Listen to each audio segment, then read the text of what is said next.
to your overall, experience in the corporate world, and also your experience with just this, really wanting to be that place of compassion and help for other people?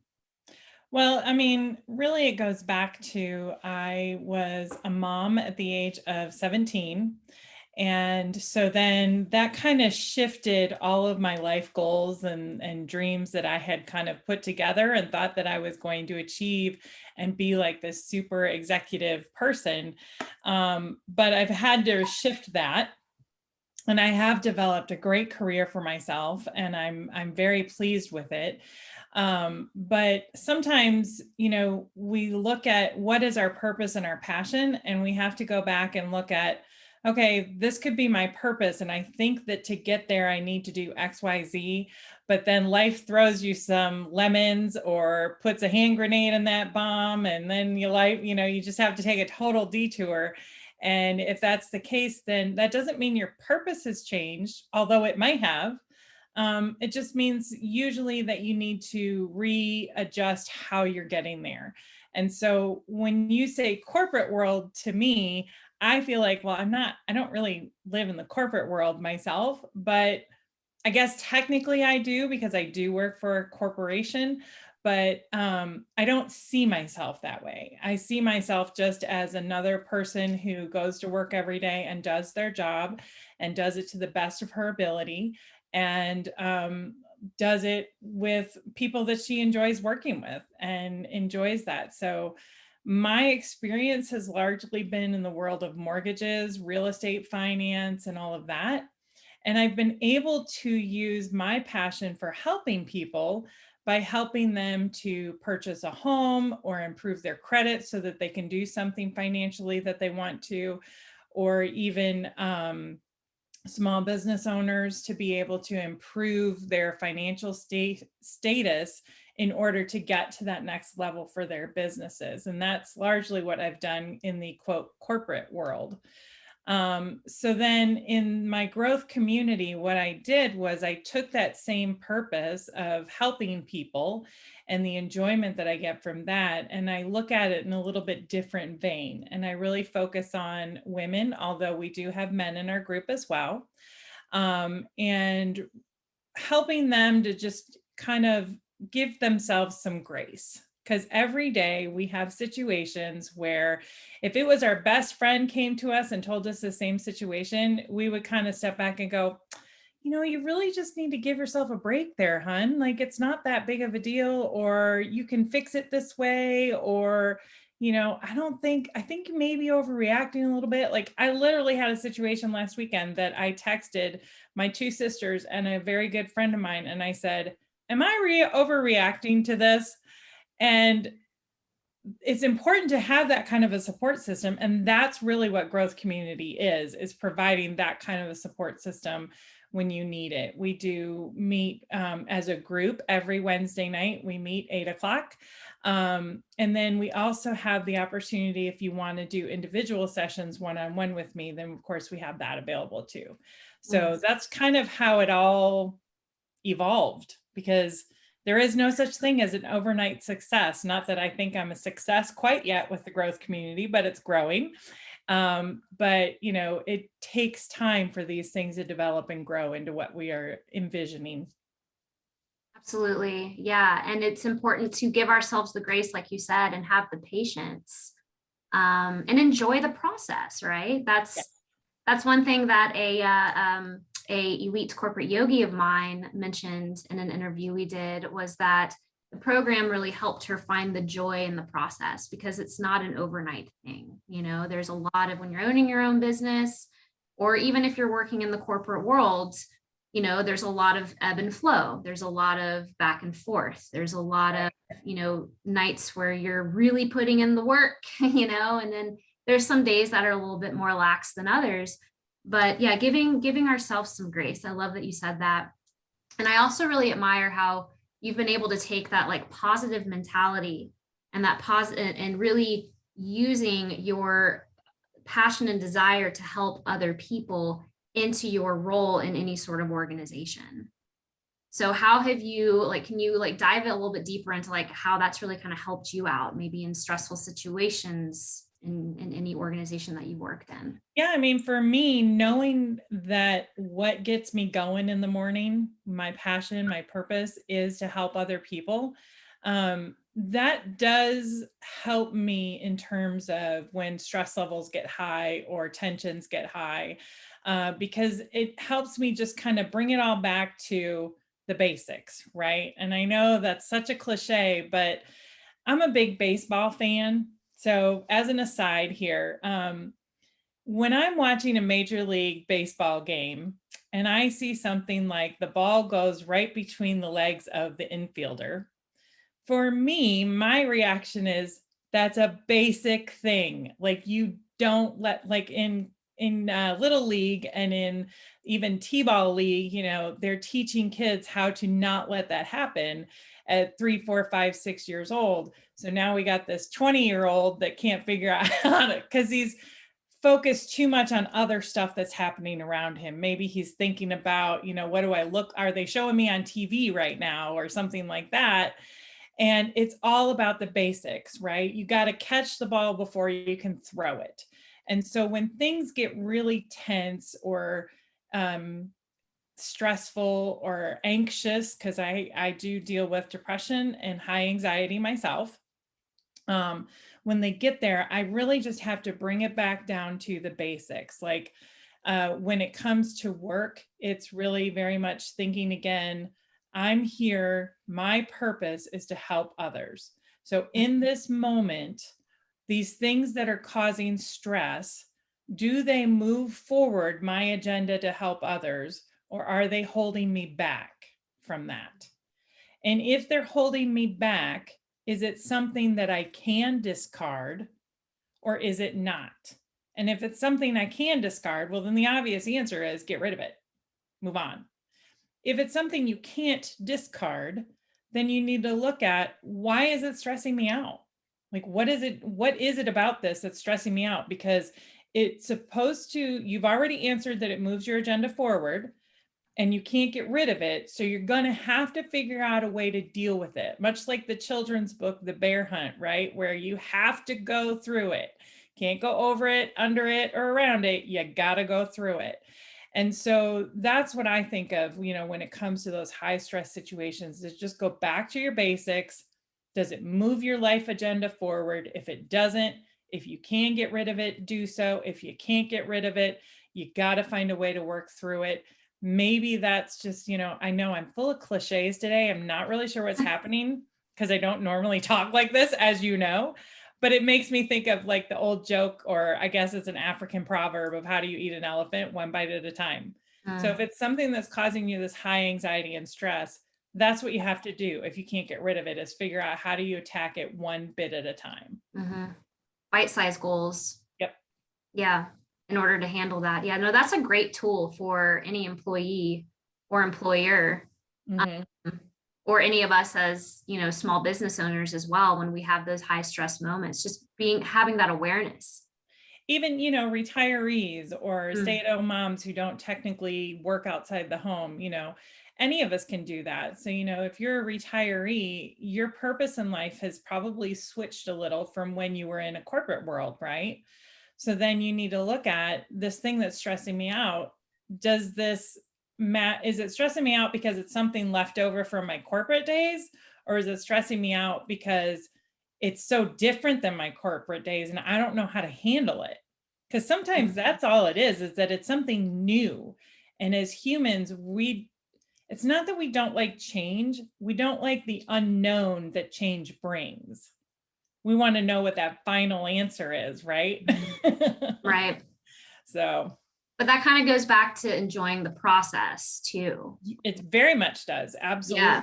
Because when you're focused on the overall huge goal of whatever it might be, income goal, completing a book, whatever, if you're only solely focused on that and you're not focused on the pieces in between, you're really missing out on what it's all about. Absolutely. Absolutely. It's funny you say that out of a book, because I've been, quote, working on my second book for a long, long time. Mhm. Not as long as I worked on the first one, but still a long time. And I have multiple times put different dates and written out outlines and done all kinds of those bits and pieces parts to get myself motivated and writing and going. And it just kind of keeps not happening.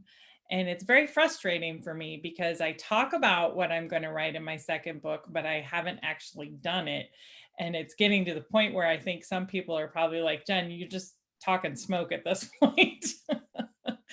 But, I haven't given up on it. And I think that's the key is sometimes you do have to, in order to enjoy the process, you have to set it aside when you have other things happening in life that you have to focus on. I've become a grandmother several times over in the last 5 years.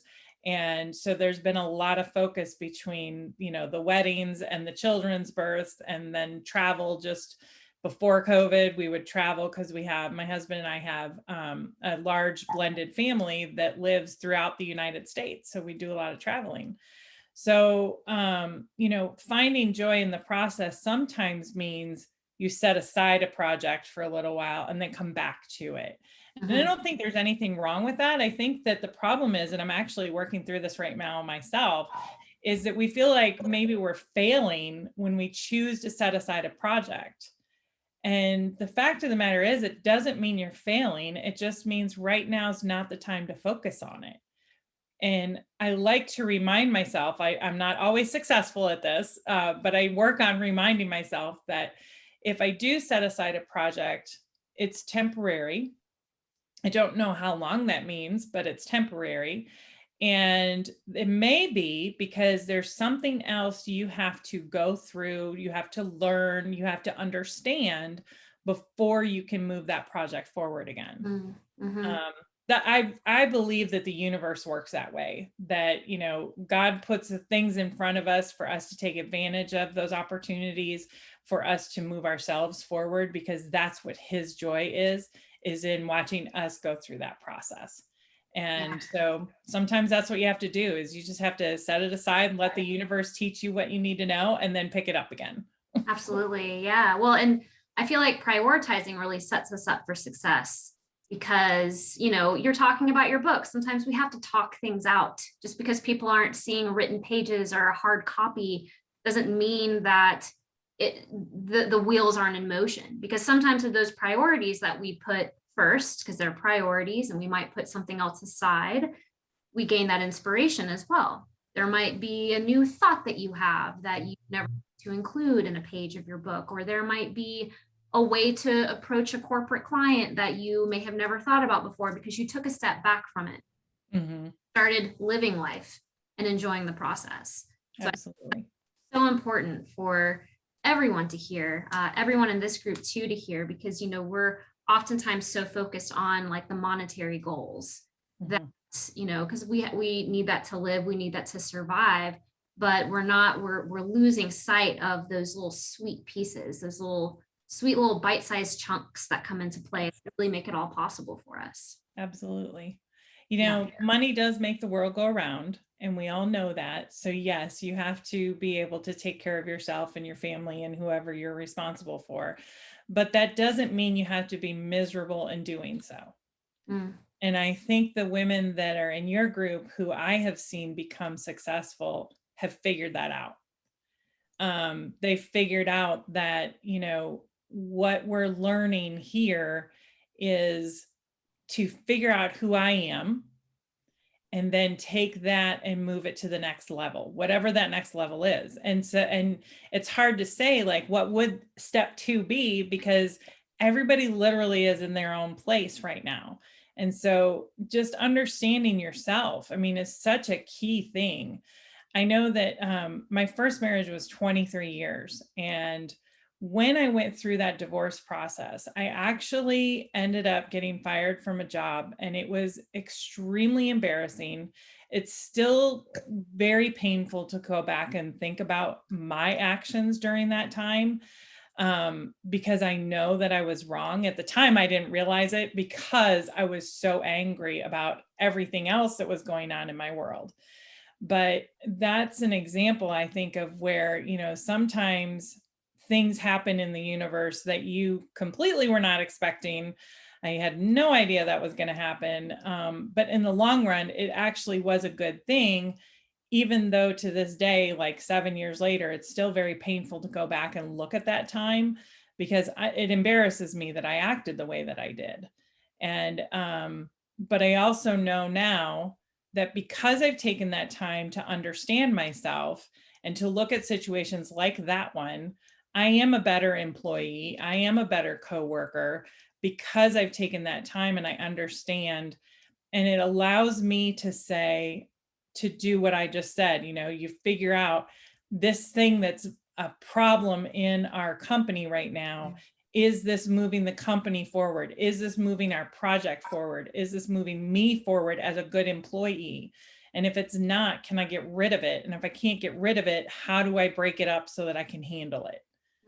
You know, it all goes right back to that same thing of, if you know who you are, if you know who you are as a core person, then the rest of this is just a step-by-step process. You ask the next question and you answer it. Then you ask the next one and you answer it.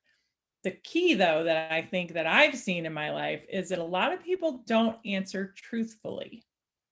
And so they put on this mask and they think, well, I'm going to just, you know, fool the world by thinking I can put on this mask. And there are many people out there, and I would say, Stephanie, you're probably one of them. I know I am one of them, that I can immediately see those mask wearers.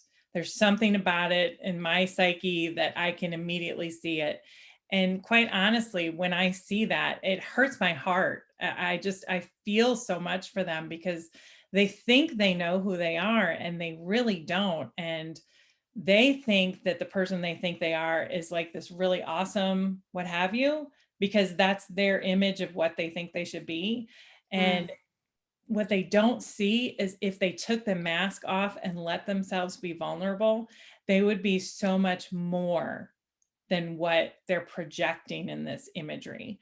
And it just, I probably got a little off topic there, but it just really No, I love it it. bothers me, because I see that, especially in the corporate world, you see that a lot, because Yeah. you know, you have to have an image as an employee and employer and manager and all of that.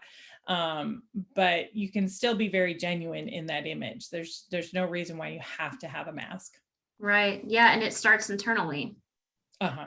Yeah, Absolutely. absolutely. So yeah, the like all of this, I mean, you're kind of talking about like how to rewrite hardships as well as like you're saying, like the bite-sized chunks, like how do you eat the elephant one bite at a time? Like really learning from the hardship and not letting it defeat you, letting it, you know, kind of direct you in this more positive light where you're able to help other people and you're able to excel as an entrepreneur, you're able to excel as an author and also as an employee.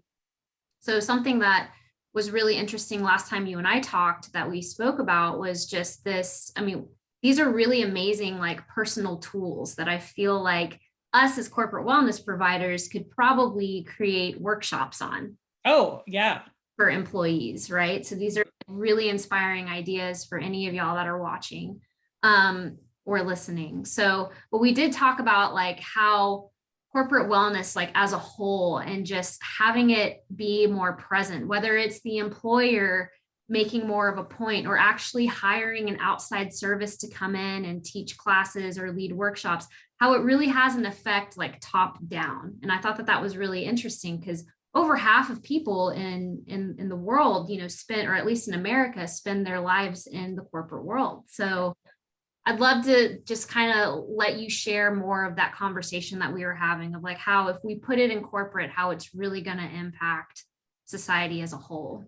Well, I'm really glad you brought that up again, because I actually was listening to a webinar earlier today, and it was about mental health and diversity and inclusion efforts, and then equitability when it comes to mental health care, mental wellness.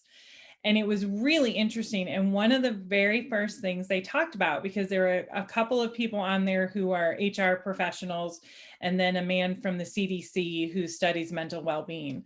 And it was really good. And one of the things they very first talked about was, in our world, we are starting now to recognize the importance of mental health and the importance of removing the stigmas around it, the importance of including that in a wellness program. And I know that for my employer, we have been imparting additional pieces of things that are very much mental health wellness, in regards to, adding in pieces here and there and doing little programs through apps and things like that, that keep people connected, because we're, as humans, we crave connection. And that's why COVID is so difficult for everyone. Even an introvert like myself, I'm completely an introvert, and I'm struggling now with the idea that we might open up the world again. It's like, I kind of like my little cubby hole I have here, but yeah, I feel you. I know you do. So, but, understanding that mental health, mental wellness is not separate and exclusive from physical health and wellness is really important. And that is exactly what they started their conversation on in this seminar this morning, which I thought was really interesting, because that was the conversation you and I had, was that, I think that, well, we know that back in the 80s, mental health institutions were pretty much shut down by the government and just said, we don't need this. It's an expense we don't need. Well, I think we're seeing the ramifications of that now. Oh, yeah. Not just in that there's stigma around mental health, but even more so, people who are feeling depressed and anxious and stressed that don't know, have no clue where to go to start feeling better. And I think that because of the way that our society is set up here in the US, we look at our employer to help us with that resource. And for many years, employers have had this, like counseling hotline that you could call, and you get 3 calls a year or whatever. Although we all know, if you're really going through something, 3 calls a year is 3 calls to use is nothing, tip of the iceberg. But at least it's something, right, where you can call and maybe get some resources to help you get more help. But I do love that the conversation is starting to open up and recognize that we cannot keep mental health wellness siloed. It has to be part of the bigger picture. It has to be part of the entire health program and process. And that I love. And that's, where all of you and your followers are going to come in strong, is with the wellness campaigns that you can bring, that are, especially, surrounded about things like yoga, because everybody loves to do yoga, right? Like, it's a cool thing to do right now. I've even tried it. I will not ever show you how I do it, but I've tried it. I enjoy it. And I initially really enjoyed it because I have back issues. And that's why I tried it, because I thought, oh, the stretching will be good for my back, right?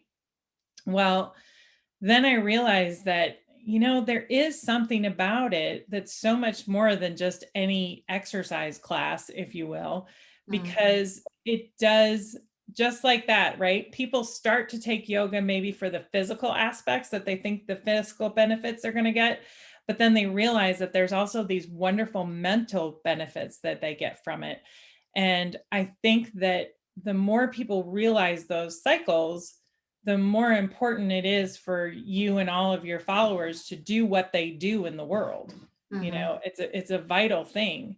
So I love that you do what you do with your group, and that you're helping bring awareness to mental health, and that you're bringing that awareness to the world about physical and mental and how it all comes together. It's very cool. Very cool. Yeah.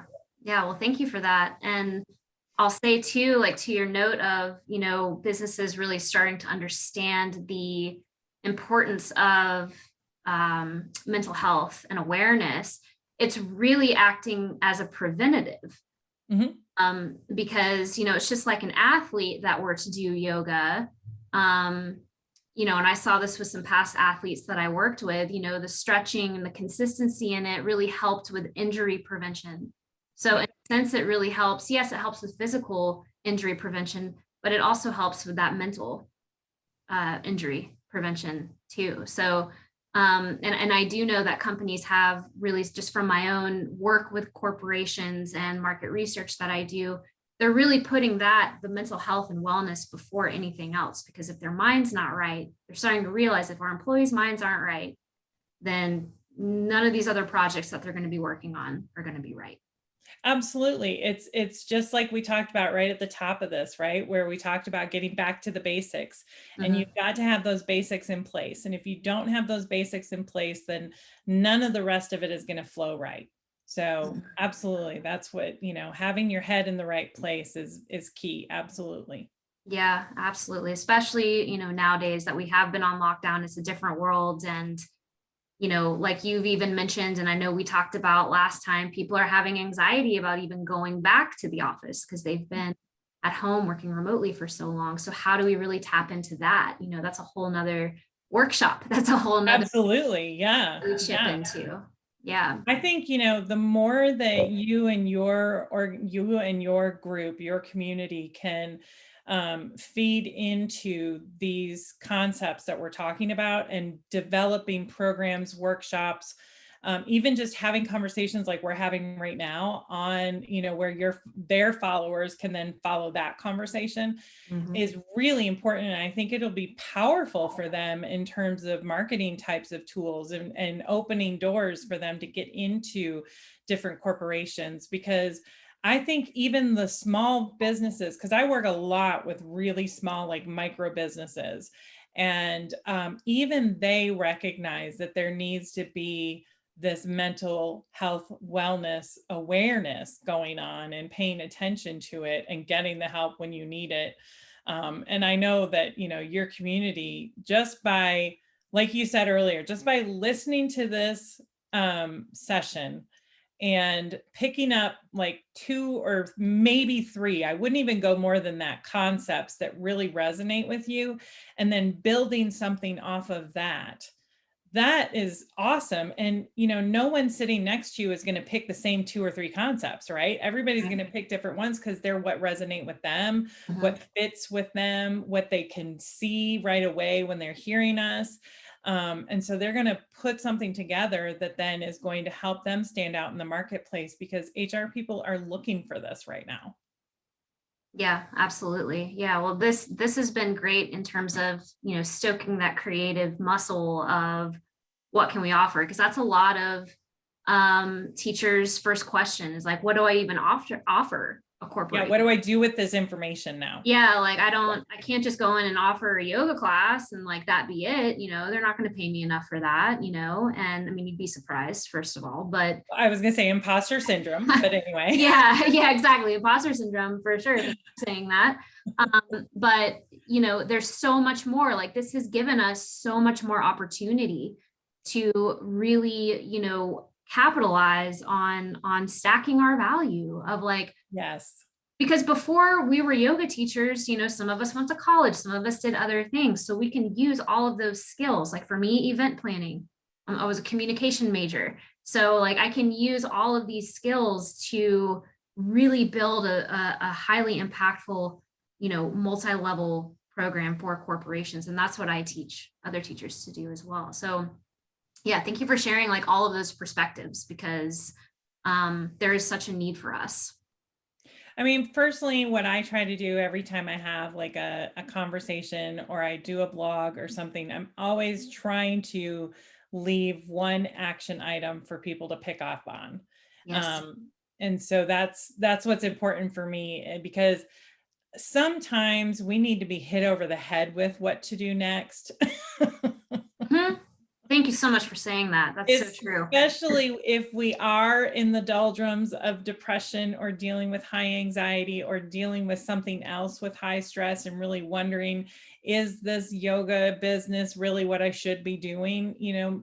But if you're hit over the head with it, then maybe you can go, ooh, Yeah, and take a minute, think about it, let those ideas flow, and maybe you'll come up with something that you're like, okay, we just reignited my passion. I am doing this. Yeah, So, that inspiration. yep, Absolutely. Yeah. yep, And I appreciate you saying that too, because we talk a lot about that with the follow-up process, right? Because corporate isn't, you know, when you're reaching out to corporate prospects, it's not just a one call, that's all. yep, It's multiple calls, it's multiple emails, they're busy. And sometimes teachers get in a funk of, and then this happened to me early on too, of like, oh, they're not, you know, responding to me. They're never gonna, you know, do this, they're never gonna enroll with me. And then we put them through the follow-up process and they're like, oh, I heard back from them. Well, yeah, why did I hear back from them? Because we had strong calls to action yeah. within their emails, within their outreach. So like you said, yeah, they got to get hit over the head, like throw the ball in their court. Because And everybody's be ready because it's going to come back at some point. exactly. And everybody's going through stuff. So we just have to remember that everybody has a story. So, Yep, yep. well, I so appreciate this talk. This was so informative, and I'm hoping everyone out there has really found some really good you know, insight from this, especially when it comes to building offers. I think that's we got a lot of juicy info for that. Good. But tell us a little bit more about where people can find you, and like anything. I know that you have the group that we've talked about, but anything that's upcoming that you might have that people can join in on. Sure. So my book is So That for Relationships, and you can find that either on my website, which is my name, Jennifer Anderson Smith. You can also find it on Amazon, Kindle or paperback. If you want an autographed copy, just reach out to me privately and I'll get that over for you. But Growth Community is on Facebook as well as on my website. If you just go to jenniferandersonsmith.com, remember it's Anderson with an E. Go there and you can find everything about our community, about our personal mentoring. You can read all the blogs that I've posted. I did a really fun one this last week about my grandmother and her story of life, which is outrageously just wild. And then every Wednesday night, I am on my Facebook page at Jennifer Anderson Smith, Growth Creator, as well as the Growth Community private group. And you can join us every Wednesday night at 8 o'clock Eastern to just have a little conversation just like this. Sometimes it's me by myself, and sometimes my friend Maureen joins me. And in the future, we'll be having guest hosts on there with us as well. Amazing. Well, I will make sure to link all of those in the description here.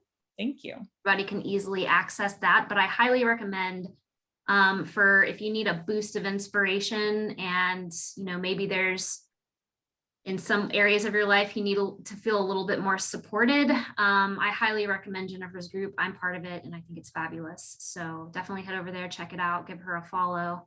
But I appreciate your time with us today. And yeah, you're doing wonderful things. I can't wait to see the growth. Thank you, Stephanie. I appreciate it. All right. You have a great one. Bye-bye. All right. We off? Yep.